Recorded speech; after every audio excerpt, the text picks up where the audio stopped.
Hi, I'm Andy Reese with the Freedom Resource, and I'm here to share some little vignettes, some principles about freedom. I really appreciate David Foster allowing me to do this. I work with a ministry called Sozo Ministry, or the Sozo model. And the things I'm sharing are some foundations that we've learned over the years. And I want to share something with you today that is real interesting.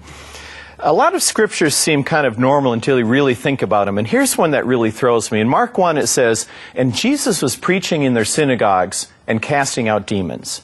Now, I don't know about you, but my idea of a Saturday synagogue service was not Seth and Enoch floating around, green slime, heads twisting and screaming.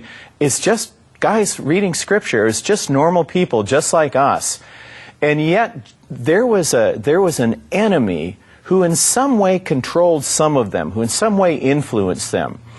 And there's always this question, especially with Christians, that is, can a Christian have a demon?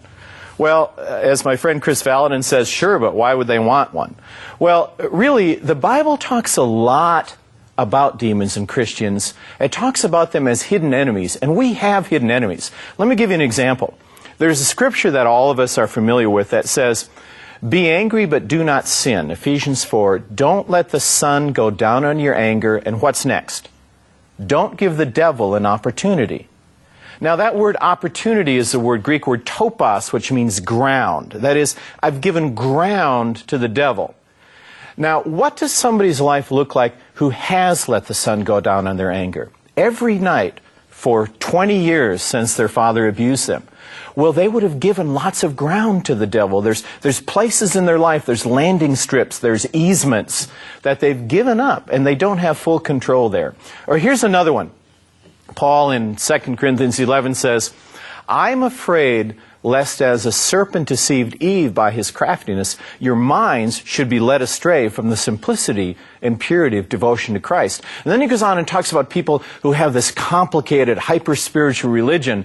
And Paul says that is a doctrine of demons. In other words, there is a demonic influence that's pulling the chain. There's a puppet master. And while we don't always in ministry encounter demons head-on, we always seem to encounter their handiwork. Because there are strongholds inside of us. And a stronghold is something that has a strong hold on us. It's a place inside of us that we don't have full control. It could be a temper. It could be the way we look at ourselves. It could be our sexual appetites. But demons, as we've seen, are legalistic and opportunistic. Just like a germ. You cut yourself, it doesn't always get infected, but sometimes it does. And that's because germs are opportunistic. Demons are the same way. Jesus could say, Simon Peter saying, "Oh, Jesus, not you, don't go to Jerusalem." And Jesus looks right through Simon to the puppet master behind him. And he says, "Get thee behind me, Satan." Now, I'm sure Peter had a bad afternoon after that, wondering, well, I thought it was just me saying that. And Jesus said, no, it wasn't just you saying that, but there's a puppet master behind you. Satan comes in, and he doesn't come in and say, "Hi, I'm Satan. I'm here to steal, kill, and destroy your life, drag you to hell. Have a nice day. Want to come?" All of us would run screaming. But he says, for example, let me take me. Now, I started growing bald when I was born. Okay, early on in my life. And so there would be this voice in my head, and it wouldn't say, "You're ugly," or "You're bald," but it would say, "I'm ugly. I'm bald." Satan comes in the first person singular, and he weaves his thoughts in with our thoughts. And we begin to believe them, and we begin to bank on them, and we begin to see some energy in that area. And pretty soon, because see, deception means to cause to believe a lie. And we believe a lie, and we're held captive by that lie.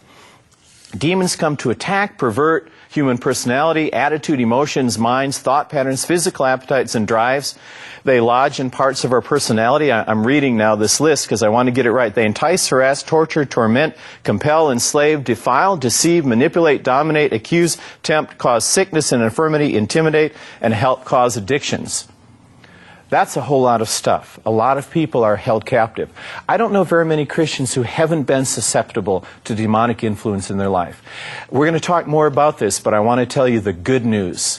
And the good news is Jesus came to destroy the work of the devil and to free captives just like us. I'm Andy Reese with the Freedom Resource. Bless you.